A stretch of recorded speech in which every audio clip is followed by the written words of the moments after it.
All right, guys, it happened in Algebra 2 Trig now. This is take number 2 on a video I just filmed, so I apologize having the writing on here, but maybe it'll help when you guys take notes down. So we've been looking at sine and cosine, and now we want to take a look at tangent. And just a quick reminder from right triangle trig is if we have theta here, and we thought about the acronym SOHCAHTOA, TOA stood for tangent was opposite over adjacent.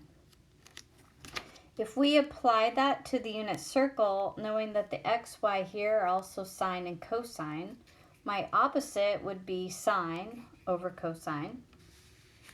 And then in most simplest terms, or what we're going to be using today, is that ordered pair, or those values around the unit circle, would be y over x. So take a moment. Those are the important notes here. You guys can read this if you need to, but I try to summarize the important notes. All right, hopefully you paused and had time to copy down what you wanted.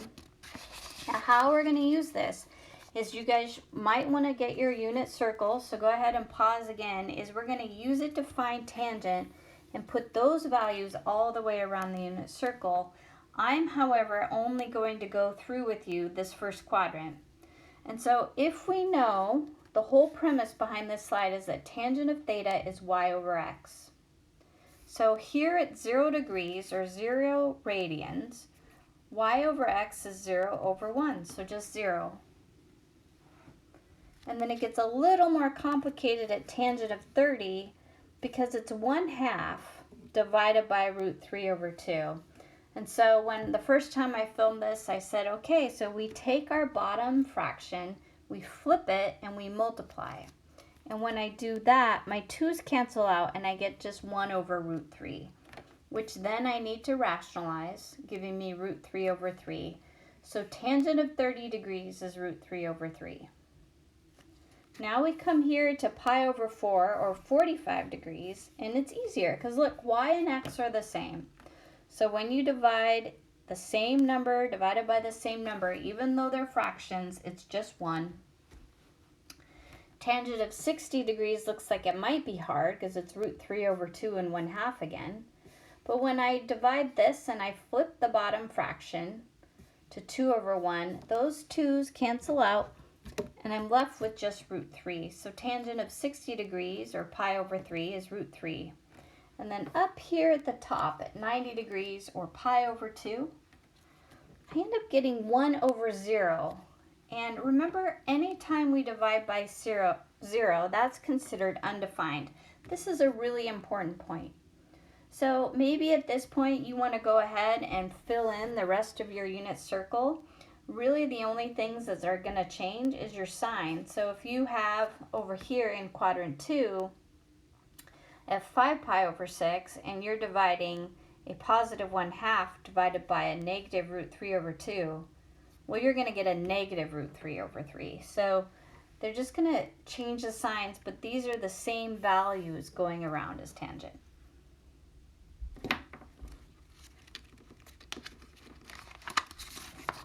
All right, so how do we use this? Well, I'm going to, in case you did not get out your unit circle, and already fill it in, we can calculate it because we know tangent is y over x. So here at 5 pi over 4, I'm down here in the third quadrant, and notice both values, x and y, are the same. They're just both negative this time. So two negative values still divide to be a positive 1. And then if I'm going to do negative pi over 2, if this is 0 and I'm going negative, then I'm traveling clockwise, and so pi over 2 is the same as 90 degrees. So when I come down here, my values for x and y are negative 1 and 0, and that gives me this undefined situation.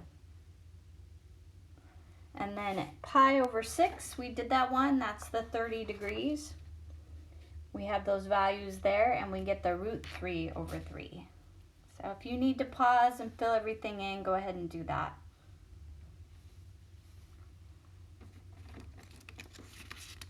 All right. Now, here's some more note taking. And I want to start with, before we talk about the properties of tangent, remember the properties of sine and cosine, where my period was 2 pi over b. And when we graphed something that hadn't been transformed, or my b value wasn't anything more than 1, we know that a period, or the time to complete one cycle, was 2 pi. Well, it is different for tangent.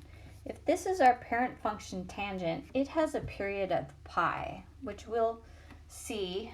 Actually, I want to kind of bring in a little preview of coming attractions. We're going to look at this in task number 2. If I took all those values from the unit circle that I found, if you went all the way around and you plotted them, you would get a graph between negative pi over 2 and positive pi over 2, which we found both of these were undefined, remember? That looked like this. So it's not a continuous graph like sine and cosine. It's a discontinuous graph. And so if we look at that, we see that we have vertical asymptotes and that the period is pi, because the distance between this half and this half, so the negative branch and the positive branch, or the time for one cycle, is just a difference of pi. All right. So that's how we get this new definition for the period. So remember, to find the period of sine and cosine last week was 2 pi over b. This case, it's going to be pi over b. And then I rewrote this. One cycle occurs in the interval from negative pi over 2b to pi over 2b. We saw that on the parent function that ended up, when b was 1, it's negative pi over 2 to positive pi over 2, where we found on the unit circle that both values were undefined.